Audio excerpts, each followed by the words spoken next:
প্রধান উপদেষ্টার প্রেস টিমের পক্ষ থেকে একটা ব্রিফিং হয়েছে গতকাল, যেখানে তারা জানান প্রধান উপদেষ্টা বিভিন্ন নিরাপত্তা বাহিনীর প্রধানদের সাথে, বিভিন্ন উপদেষ্টাদের সাথে নিয়ে একটা মিটিং করেছেন। যেই মিটিংয়ের ফলে তিনি একটা নির্দেশনা দিয়েছেন ডিসেম্বরের মধ্যে যেন নির্বাচনের জন্য প্রস্তুত থাকে আইন শৃঙ্খলা রক্ষাকারী বাহিনী।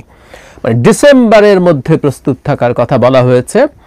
তাতে প্রেস সেক্রেটারি জনাব শফিকুল আলম এটাও বলেছেন সব ঠিকঠাক থাকলে, মানে খানিকটা প্রধান উপদেষ্টা ব্রিটেইনে জনাব তারেক রহমানের সাথে বৈঠকের পর যেভাবে বলেছেন সব ঠিকঠাক থাকলে ফেব্রুয়ারিতেও, মানে রমজানের আগেও নির্বাচন হতে পারে।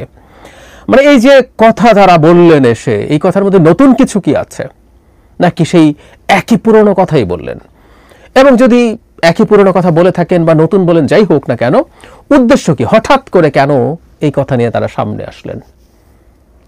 আমরা খুব কনস্পিরেসি থিওরি খুঁজতাম শেখ হাসিনার সময়, ডক্টর ইউনূসের সময় আমরা সেভাবে খুঁজি না। আমরা সত্যিকার অর্থেই মনে করি না যে তারা এমন কিছু করেন, কারণ এই সরকারটার সমালোচনা আমরা করি, কিন্তু এই সরকারটাকে আমরা ওন করি। এটা আমাদের সরকার, আমি এখনো বলবো, এবং আমি প্রায় বলি এ কথা।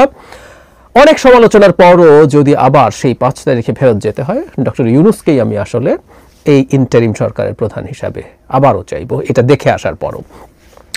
যাই হোক, যে কথাটা বলছিলাম যে এক ধরনের ডাইভার্ট করার এক ধরনের টেন্ডেন্সি আছে কি না, সেই প্রশ্ন তোলা যেত।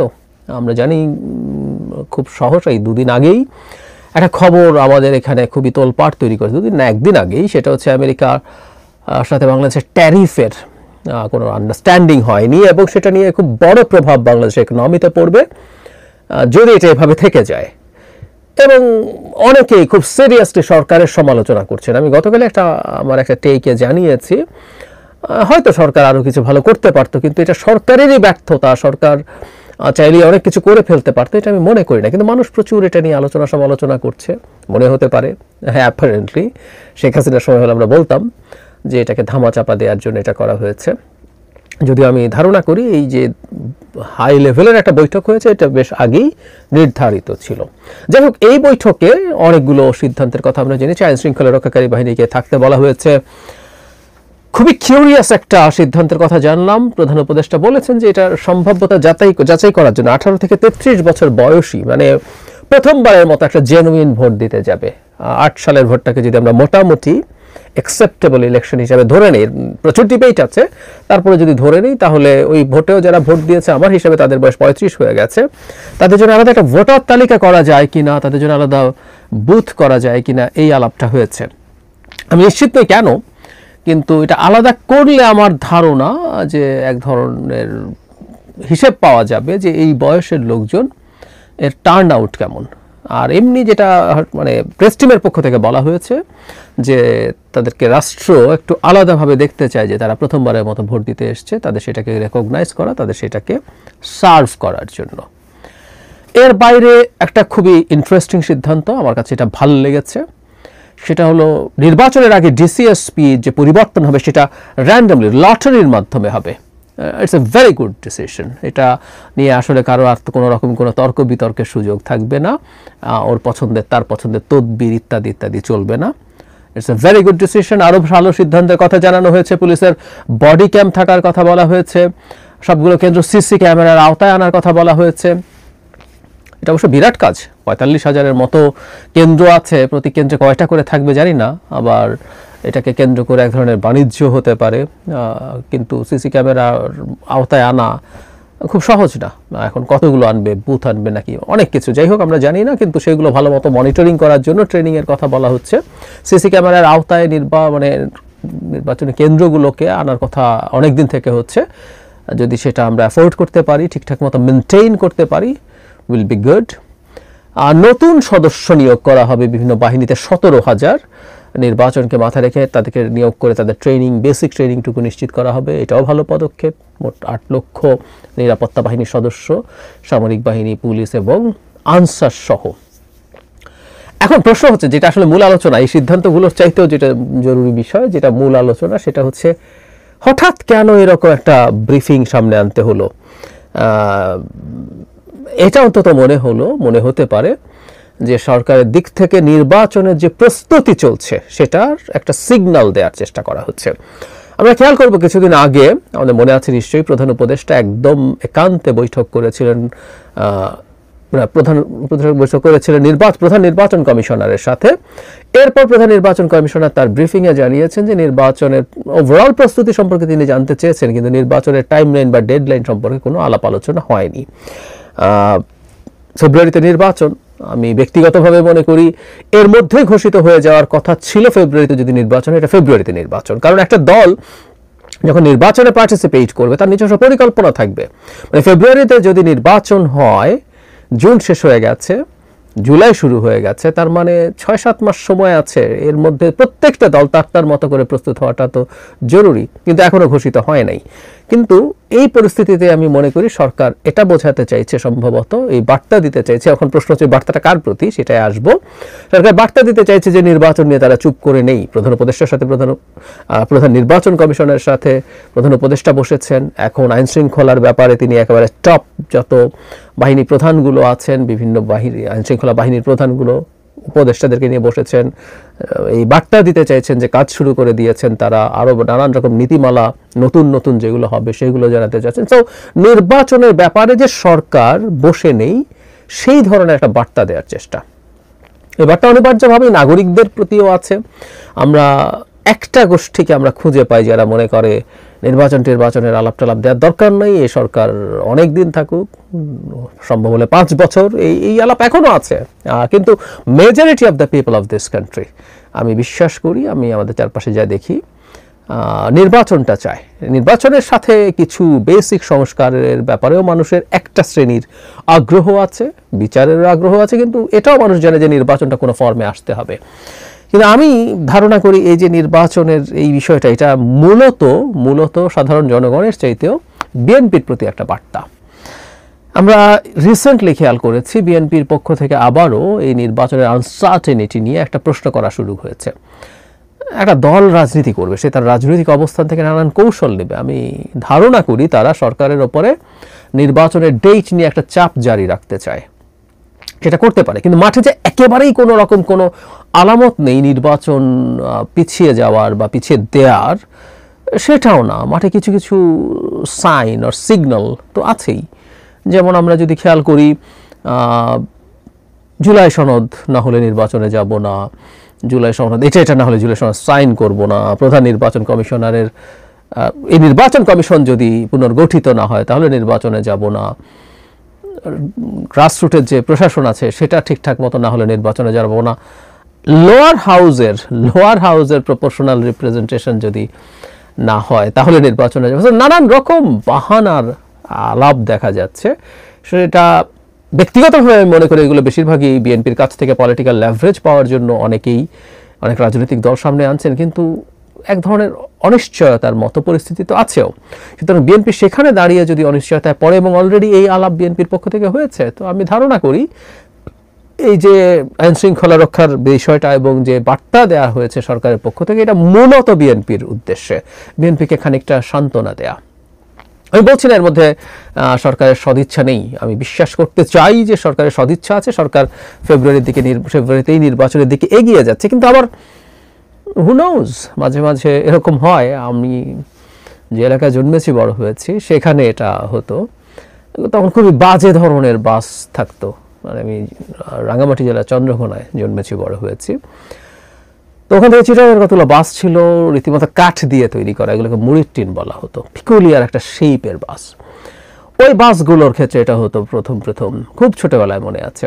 ওই বাসগুলো স্টার্ট দিত, প্রথম বন্ধ থাকতো, লোকজন যখন উঠতো, মানুষজন অনেক হয়ে গেছে, কোনো অবস্থা নেই, তারপর লোকজন শোরগোল করলে একটু স্টার্ট দেয়, আবার স্টার্ট বন্ধ করে। লোকজন স্টার্ট দেখে মনে করছে যে না, বাস এটা চলবে এবার, কিন্তু না, চলে না। তারপর স্টার্ট দিয়ে আবার একটু নড়ে, বাসটা একটু সামনে নিয়ে যায়, আবার একটু পেছনে আসে, এরকম নড়াচড়া করতে করতে মানুষকে খানিকটা স্বস্তি দেওয়ার জন্য যে বাস ছাড়বে, খানিকটা সান্ত্বনা দেওয়ার জন্য আমি আশা করি সেই লোকাল বাসের গল্পটা এখানে হচ্ছে না। আমি বিশ্বাস করতে চাই সেটা।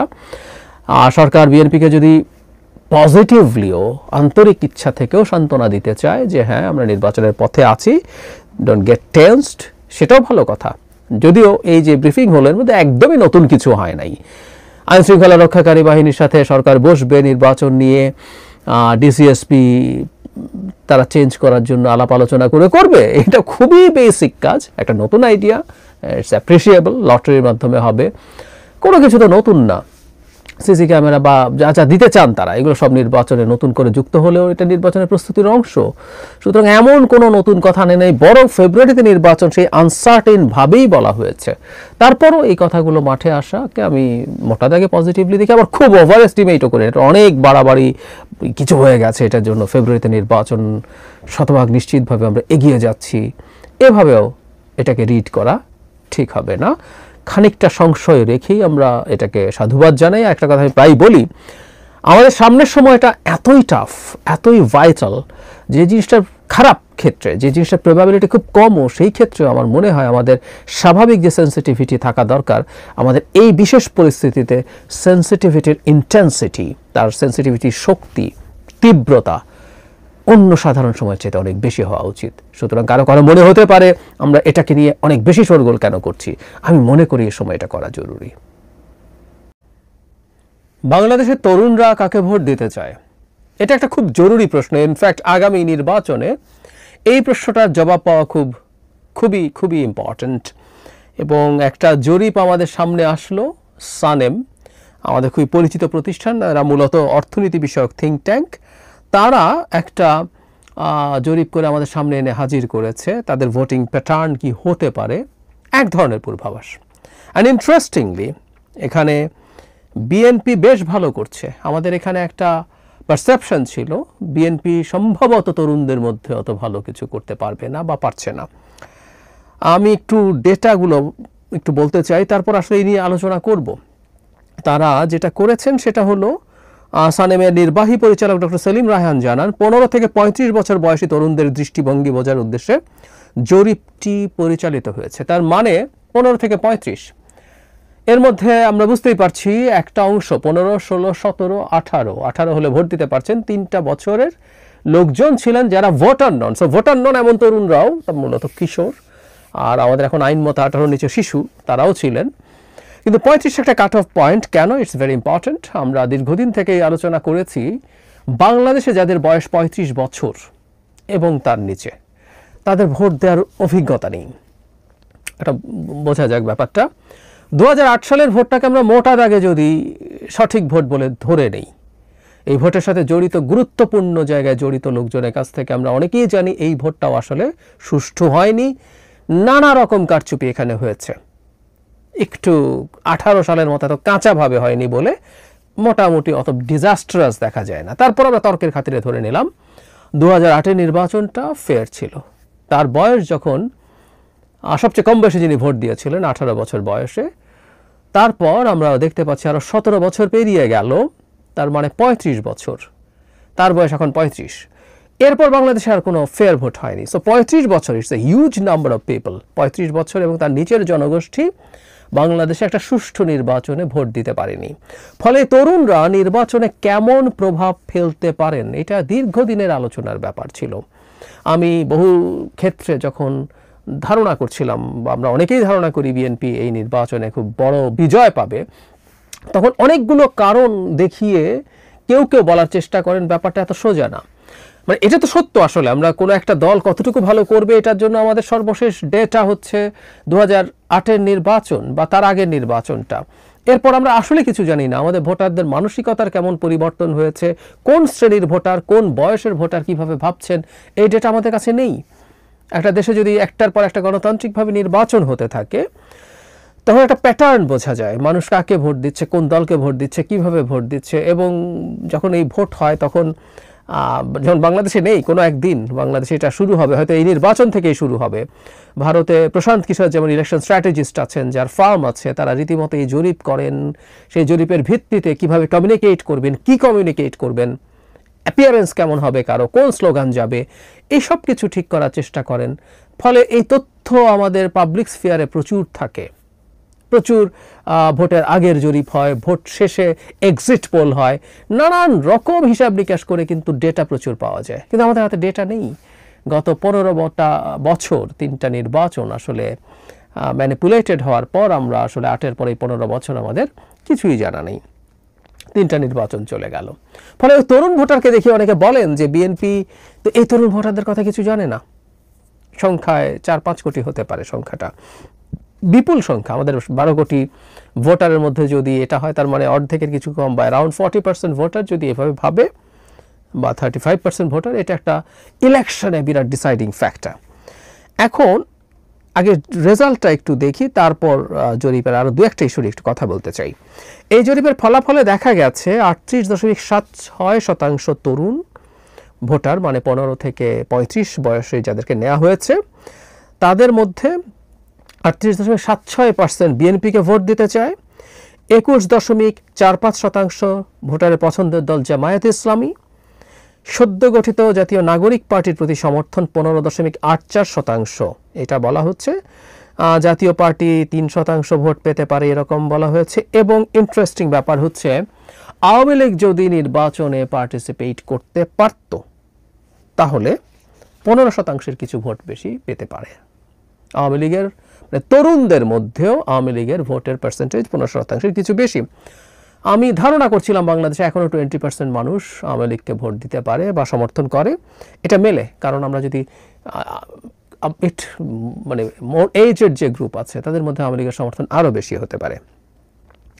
আচ্ছা, এই জরিপটা করা হয়েছে 8টা বিভাগের 2টো জেলায়, মানে 2টো করে জেলা নেওয়া হয়েছে 8টা বিভাগের, এবং প্রতিটি জেলা 2 উপজেলা তরুণ তরুণীদেরকে নেওয়া হয়েছে। এখানে একটা জিনিস একটু বলে রাখা ভালো, এই স্যাম্পল নিয়ে আমি ডিটেল পাইনি, আমি খোঁজার চেষ্টা করেছি। কারণ হলো আমাদের কোনখান থেকে স্যাম্পল নিচ্ছি সেটার উপরেও আসলে এই জরিপের ফলাফল অনেক ক্ষেত্রে নির্ভর করতে পারে। আমি ধারণা করি সানেম খুবই রেসপেক্টেড একটা প্রতিষ্ঠান, তারা এটা খেয়াল রেখেছেন। কারণ হলো আমরা প্রত্যেক বিভাগ থেকে যদি 2টো জেলা নেই এবং প্রতি জেলা থেকে 2টো উপজেলা নেই, আমাদের সেই সিলেকশনের মধ্যে সম্ভাবনা আছে জামায়াত প্রিডমিনেন্টের জেলা, বিএনপি প্রিডমিনেন্ট জেলা বা উপজেলা, সেরকম যদি হয় আমাদের ফলাফল সেটাতে প্রভাবিত হতে পারে। কোনো কিছু কিছু স্পেসিফিক জায়গায় জাতীয় পার্টির প্রভাব আছে, কিছু কিছু স্পেসিফিক জায়গায় আওয়ামী লীগের প্রভাব আছে এখনও। সো স্যাম্পলগুলো কোত্থেকে নেওয়া হয়েছে এটাও আসলে টু সাম এক্সটেন্ট ম্যাটার করে। আমি এরকম একটা স্টাডি আমি ব্যক্তিগতভাবে মনে করি, যদি প্রত্যেকটা জেলায় র্যান্ডমলি কিছু উপজেলা, এবং সেটা প্রত্যেকটা জেলায় যদি আমরা এই 64টা 2টো করে উপজেলা নিলে 128টার মতো হয়, আমাদের টোটাল উপজেলারও মোটামুটি একটা সিগনিফিক্যান্ট নাম্বার হয়। এরকম একটা জরিপ করলে সম্ভবত এটা 2টো না বা আর একটু বাড়ালে ভালো হতো, হোয়াটএভার, খারাপ হতো না। কিন্তু আমি এই সংখ্যাটা ঠিকঠাকভাবে এটাকে রিফ্লেক্ট করছে কিনা জানি না। এখন আমি তরুণদের ভোটের জায়গায় আসবো, তার আগে একটা ইন্টারেস্টিং জিনিস হচ্ছে, যদি 38%-এর বেশি তরুণই বিএনপিকে ভোট দেয় তাহলে টোটাল ভোটের পার্সেন্টেজটা আরও অনেক বেশি হবে। কারণ যারা এই 35-এর ওপরের জনগোষ্ঠী থেকে বৃদ্ধ যে জনগোষ্ঠীটা আছেন, তাদের ভোট সেই অংশের মধ্যে বিএনপির প্রতি সমর্থনের পরিমাণ পার্সেন্টেজ আরও বেশি হবে। সেই ক্ষেত্রে সেটা যদি আমরা টোটাল একত্র করি তাহলে অনিবার্যভাবেই বিএনপির এই ভোটের পার্সেন্টেজ অনেক বেড়ে যাবে। জামায়াতের ক্ষেত্রে আমার ধারণা 21% যেটা তরুণদের মধ্যে দেখা যাচ্ছে সেটা কমে যাবে। একই কথা প্রযোজ্য এনসিপির ক্ষেত্রে, 15% যেটা দেখা যাচ্ছে সেটাও কমে যাবে। ওই এইজেড যে গ্রুপ আছে তাদের মধ্যে জামায়াত এবং এনসিপির সমর্থনের পার্সেন্টেজ কম হবে। যাই হোক, আমরা তরুণদের জায়গাটায় আসি। এই আলাপ আমাদের এখানে খুব ভালোভাবে ছিল, যেহেতু এই সময়টাতে রাজনীতি ছিল না। এই গ্রুপটা যখন বেড়ে উঠছে তারা রাজনীতি দেখেনি, তারা আওয়ামী লীগকে দেখেছে, এবং এক ধরনের ধারণা করা হয় যে বাংলাদেশে মানুষের মনে খানিকটা হলেও ইসলামাইজেশন হয়েছে বা কিছু কিছু ক্ষেত্রে হয়েছে, তরুণদের মধ্যে এই প্রবণতা বাড়ছে, এই ধরনের আলাপ আছে। এবং 21% যদি জামায়াত ভোট সত্যিই পেয়ে থাকে, যদি পায়, পরিস্থিতি তৈরি হয়, সেটাও আসলে it's a good indicator. Jamaat 21% vote যদি তরুণদের মধ্যে পাওয়ার পরিস্থিতি হয় ভবিষ্যতের রাজনীতির জন্য, জামায়াতের এটা খুবই উৎসাহব্যঞ্জক ব্যাপার। এবং আমরা যে আলাপ কেউ করেন সেটা এক ধরনের সত্যতা এটা দ্বারা নির্দেশিত হয়। তুলনায় আমি বলবো তরুণদের মধ্যে এনসিপির সমর্থন জামায়াতের চেয়ে কম হওয়াটা ফ্রাস্ট্রেটিং। এটা আরও অনেকের মনে হতে পারত, অন্তত এই শ্রেণীর কাছে, কারণ এই শ্রেণীটা মাঠে ছিল, লড়াই করেছে, তাদের এনসিপির প্রতি সমর্থন আরও বেশি হতে পারত বলে কেউ মনে করতে থাকতে পারে। কিন্তু এই সময়ের মধ্যে না থাকা বা সাম্প্রতিক সময়ে বিএনপির বিরুদ্ধে যে পরিমাণ প্রোপাগ্যান্ডা আছে, মানে অনেক সত্য তথ্য আছে বিএনপির অনিয়ম নিয়ে, বিএনপির র্যাঙ্ক অ্যান্ড ফাইল নানা রকম অন্যায়ের সাথে জড়িত হয়েছে। আমি বহুবার বলেছি বিএনপি নিজে স্বীকার করে, কারণ সে বহিষ্কার করছে, এর মাধ্যমে সেই স্বীকৃতি দেয়। সেটা প্রচুর প্রোপাগ্যান্ডাও হয়েছে, বিরোধীরা করেছেন, এনসিপি করেছে, জামায়াত করেছে, তাদের সোশ্যাল মিডিয়াতে ফ্লাডেড আছে। সেটার পরও around 40% এই ইয়াং পিপল বিএনপিকে সমর্থন করছে। এটা বিএনপির জন্য খুবই আশাব্যঞ্জক ব্যাপার। আর একটা কথা বলে শেষ করতে চাই, সেটা হচ্ছে বাংলাদেশের জরিপকে আমরা কতটুকু রিলাই করব আসলে। কারণ জরিপে আমরা অনেস্টলি তথ্য দেই কিনা, এটা বাংলাদেশের দীর্ঘকালীন একটা আলোচনার ব্যাপার।